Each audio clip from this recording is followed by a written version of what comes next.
paano mo siya napalago? Parang yung train ngayon, paano mo nadala sa business? Nag-take naman ako ng marami pang trainings about business.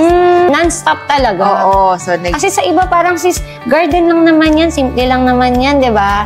Na negosyo, akala nila, pero may strategy pala yan para mas mabilis ang kumbaga sa iba, yung ganitong negosyo parang ano lang, para kitain mo yung kunyari, no, example, kitain mo yung 10 million sa iba, is kailangan 10 years. Sa'yo, dahil nag-attend ka ng training, kaya ng 1 year. Tama? Kaya ng 1 month. Oo, kaya ng 1 month, di ba? Walang limit. Pero nag-take ako ng trainings ulit kay Tony Robbins Business Mastery, kay Rajiv Talreja, ano yun? MBA. So, ang dami ko talagang trainings na inattendan para lang maintindihan ko paano ko ba mapapalago tong business. So, yun din, nakatulong yun. Kasi sabi nga ni Tony Robbins, business is a spiritual game. Hindi ka magbi-business para lang sa pera. Kasi, business yung pinakamahirap kumita ng pera. Diba? Kung pera lang gusto mo, mag-iba na lang huwag na business kasi mahihirapan ka, you will fail, you will meet a lot of challenges, daming stress. Pero, it is a spiritual game.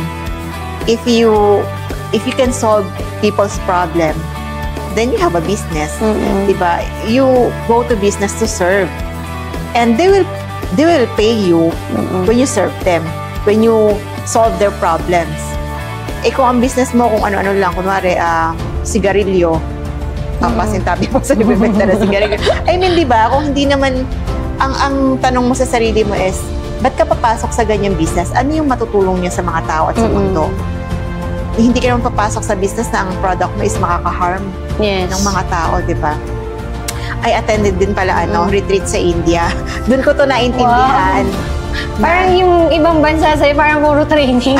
Oo, actually, dati pupunta lang ako sa ibang bansa para mag-training, hindi para mamasyal.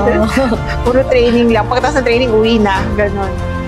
So, hindi ka na nag-extend? Parang yun lang yung kasi saka na? Hindi, kasi ang dami sunod-sunod yung trainings ko. Minsan sa isang buwan, dalawa. Parang sa wala nang kwentuhan. Oo, saka pagod ka na din. Tapos pag uwi, saka mo palang mapaprocess kung ano nangyari, kung ano yung mga learnings mo. Kasi hindi naman agad-agad yun mag-sink in. Ayun, Miss Lai, parang habang kakwentuhan kita, parang mas lalo ako nai-inspire, na parang ang bigat na nga nung inatenan kong training na parang may pala, siguro yun din, noon kasi, parang ang nagiging training ko is may experiences. Kumbaga, yung mga lugi ko, yung mga tapon ko na mga parang kunyari na-expire ng product, 3 million. So, para sa akin, it's my experience. Parang doon ako natututo.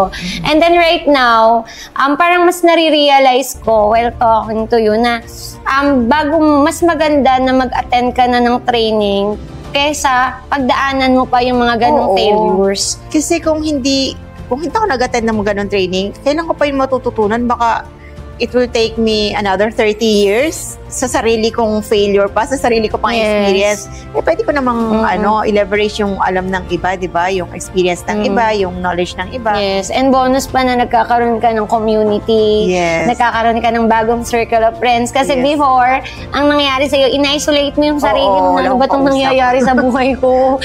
Bakit ganito iniwan ako ng asawa ko, di ba? Ayan.